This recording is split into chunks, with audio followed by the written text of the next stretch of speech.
Nacogdoches for the Lumberjacks of SFA as they hand Southeastern their first in-conference loss since 2012, a streak that dated back to their meeting at Strawberry Stadium against these Lumberjacks. Lincoln Rose along with Lemont Williams. Lemont, the headline coming into this game was Brian Bennett would not be available. Yeah. We did see him in the second half, just was a little too late to mount a comeback. In the end, Clint Conque, his first time on the sidelines in this rivalry, was able to pick up the win. He's now down on the sidelines with our Brooke Bentley. Yes, I'm here with Coach Conque. Coach, you just beat the #8 team in the country, the defending Southland Conference champions. What statement did your team make today? Well, I'm really super excited for our players. We've worked really, really hard. We put ourselves in this position. A lot of people probably didn't give us credit because the teams we played didn't have great, records. But, I can't control the schedule, and we just kept chipping away at it, sawing wood, put ourselves in this position, and this is the signature win that we're looking in the first year of our, looking for in the first year of our program. I couldn't be more happy for our players and certainly our assistant coaches, all our alumni.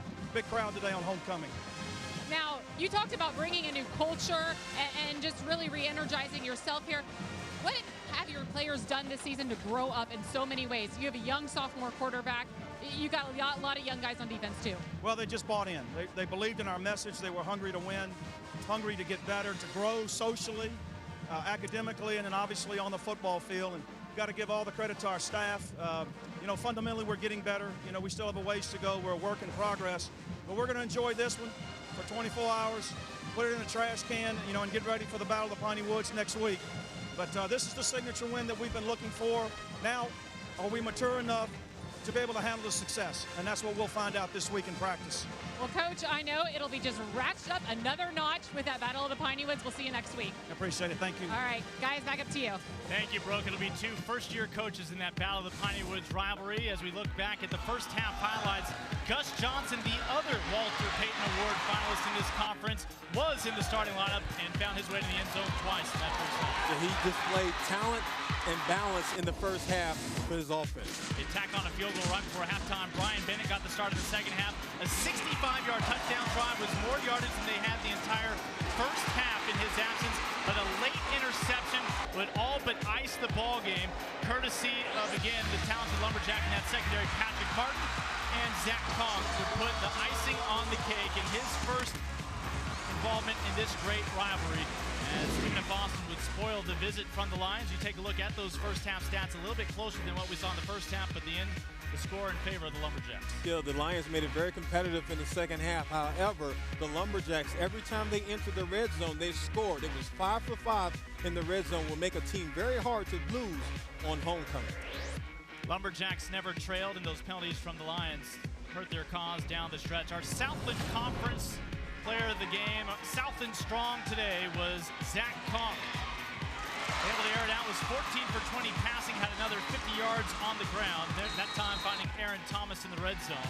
Conque would finish things off with a touchdown run as well as he guides SFA to the big victory today. And they can't sit back on this top 25 victory. All of a sudden, it's the biggest game on their schedule, Battle of the Piney Woods next week. And one thing that you don't see in the stats right there is toughness. Right there, Zach Conque brought a lot of toughness today for his Stephen F. Austin team. Zach Conque is our Southland Strong player of the game, and he is joined down on the field by our Brooke Bentley. Brooke? All right, Zach, you're our Southland Strong player of the game. This offense faced the #2 defense in the conference, obviously the #8 team overall in the FCS. How was your offense able to run the ball so effectively today? I mean, we stuck with our game plan. That was our game plan all along, was to be stubborn with the run. We knew they were going to pack the box with the defensive scheme they run. And we went into halftime. We ran the ball pretty well first half, and then we went to the halftime and said, look, we're going to keep running the ball. And so we kind of stuck with it. We ran Gus, ran the other backs with it a little bit, and it came out successful. Now, the offense is usually kind of catching their breath when the defense is on the field, but when that interception came with Patrick running down the field, you guys were pretty much running with him. Oh, yeah. When you see one of your teammates, one of your brothers make a play like that, you can't do anything but get excited for him. And that really, kind of sealed the deal for us. We had to go get another first down, but after that, we were good to go. All right. Well, I'll let you enjoy this tonight. Good luck next week, too. Yes, ma'am. Thank you. All right, guys. Back up to you. All right, that is the young man who has replaced Brady Attaway and seems to be the answer for the future in Nacogdoches. Might look a little more like his dad if he had worn a tie down there at quarterback. Stephen F. Austin taking momentum into next week's game on the Southland Conference Television Network. Battle of the Piney Woods.